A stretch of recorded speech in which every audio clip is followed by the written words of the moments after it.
guys, it was nice seeing you today. This is going to be the homework. So today we began to look at the looking backwards to look forward slide, and we talked about the revival of classical texts contributing to the development of the Italian Renaissance, and um, we ended with this learning target right here. The rediscovery of the ancient Greece and Rome and observations of the natural world, changing many Europeans' view of the world. And then we talked about that they turned to classical learning, and then and that classical learning changed how they looked at, sorry, I'll try and get rid of that glare, how they looked at the world and how they gathered knowledge. And you don't have to look at this link, but this link is, I think it's from the Independent. It talks about classical texts that everyone should read. And it taught them to look at new methods of scholarship and new values to both society and religion. And so one of the things that we're going to study a lot is humanism. And it's, you take a very simple concept and you add an ist or an ism, and suddenly it becomes complicated. But humanism is actually quite simple. It's the idea that humans have their own agency to be as great as possible, to learn as much as possible, to do as much as possible as individuals, to achieve greatness, whatever greatness that they can. That basically a human being is unstoppable, and so that's the idea of humanism. And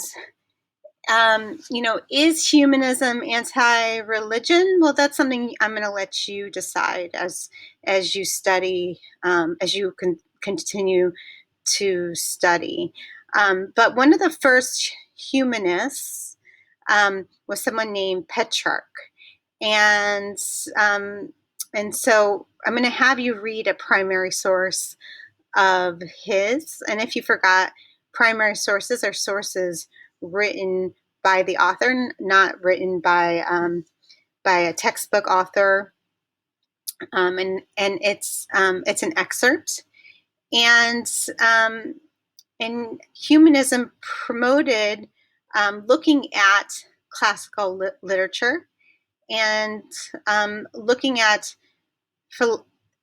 I always have a hard time saying this, philological approaches to ancient texts. So basically looking at the ancient texts in their own languages, whatever they were written in, whether it be Greek or Latin, or even older ancient texts like they could have been in Aramaic or Hebrew or whatever it was, and then interpreting them in their original text. And what comes from this is what we call today secularism, which is values. So values of goodness, ethics, work ethic, being charitable, but without necessarily being religious. So that is the idea.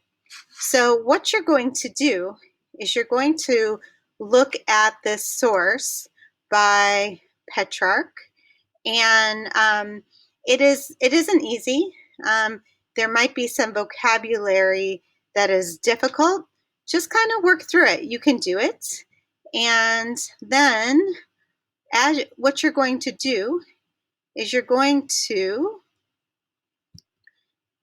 to analyze it using this method called the aparts method, and some of you've probably used it before. And you're going to answer these questions. Who created the source? Where and when was the source produced? How might this affect the meaning of the source? Prior knowledge, you might not have a lot of you might not have a lot of prior knowledge. The audience, the reason. But for this, okay, please be attentive to this, because this is what I'm going to be looking for when you upload it to Google Classroom. I want you to what I want you to focus on for this assignment, and this might not be true for every assignment, okay, is I want you to focus on the main idea and the significance, okay? I'm going to repeat myself. The main idea and the significance. So I want to take a second and I want to go to the source itself, and I want to show you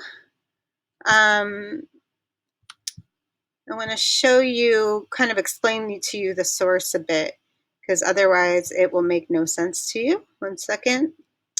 I have to switch to the background. One second.